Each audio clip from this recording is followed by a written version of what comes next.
नमस्कार दोस्तों, मैं संगीता आपके चैनल पे एक हंसी मजाक गीत गाने जा रही हूँ। कैसा लगेगा आप लोग कमेंट बॉक्स में बताइएगा और इसको फुल आवाज करके सुनिए और ढेर सारा प्यार दुलार दीजिए।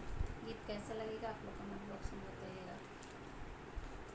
पलंग पर लचके मोर करियैया, पलंग पर लचके मोर करियैया, पलंग पर लचके मोर करियैया, पलंग पर लचके मोर करियैया।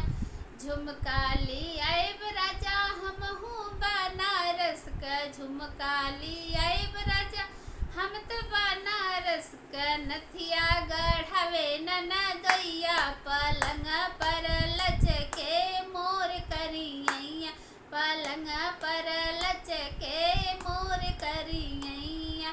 हरवाली आइब पिया हम तो बनारस से, हरवाली आइब पिया हम तो बनारस, टिकवा गढ़ावे नना गैया, पलंग पर लचके मोर करियैया, पलंग पर लचके मोर करियैया, पलंग पर लचके मोर करियैया। अंगूठी ली आइब